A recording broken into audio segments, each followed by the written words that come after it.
Hey there. My name is Ricky. I'm a maintenance worker for the Submarine Voyage ride at Disneyland. Well, I was, anyway. It shut down some years ago. I worked there with my coworker, Isabella, who's actually now my wife. But for this story, I'll be using her nickname, Isa. Anyways, it was around the summer of 1983. It was hot as hell, and the stupid uniforms they made us wear didn't help at all. We all had to force out these happy, cheery smiles as we waved guests onto the ride and helped them take their strollers and such down into the subs. And that specific day was just, well, like any other. Greeted people, boarded them onto the ride, rinse and repeat. That is until closing. See, our boss Randy came up to us both. Short dude, black hair, facial hair on his chin, green eyes with dark tan skin, and a scratchy voice. I need you two to check out the ride tomorrow morning. Robot's acting up, so we'll be closed for maintenance until you lot figure out what the hell happened. Lagoon's gonna be drained tonight, so get ready. He chuckled and walked away, wishing both me and Isa a good night. I glanced at her. Which robot is he talking about? There's a shit ton of them in there. How are we gonna know which one's broken? Isa shrugged. He'll probably tell us tomorrow. It's getting late, we should get going. I nodded. We both walked towards the exit. And the next day, me and Isa met up and had some coffee together before we had to drive over. We had a nice time, joking about how faulty the ride was and how Randy was short enough to be mistaken for a high schooler. Once we had finished and made our way to Tomorrowland, where the ride was, we noticed the barriers blocking out the view of the ride. It was weird, but alright. I fumbled with the key given to me when I first started working here.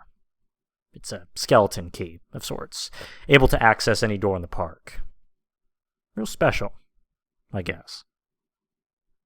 And like Randy said, the ride was completely drained. Damn, that quickly? Isa scoffed, hopping down into the drained track with a flashlight and a few tools. Guess so. Hey, but, shouldn't we wait for Randy to tell us what we're even here to fix? She shrugged. I haven't really seen him yet, but sure, I guess. I just want to get this over with, Rick. I nodded, hopping down there waiting with her. And after about 7 or 8 minutes or so, Randy finally emerged from the staff entrance. Hey, you two, he said in his usual raspy voice. Go along and check out that snake thing in there for me. Guests complained about it not moving or something. He immediately walked back out, almost as if he was in a hurry. A snake thing. We exchanged glances, assuming that he meant the sea serpent. You know, the big green one with the one tooth and the crossed eyes? No big deal. We made our way into the show building, maneuvering our way around until we got to the portion of the ride that held the serpent. And that's when we were immediately hit with this awful smell. Like something had rotted there. Ugh, what the hell is that? Isa covered her mouth with her shirt collar. I winced. I had to agree, it was an awful stench. Enough to make my eyes water, at least. I hesitantly walked forward when I paused. Where's the serpent? I managed to choke out. Isa looked up at me. What? The serpent, it's always in this spot, and none of us are allowed to move it. So where the hell did it go?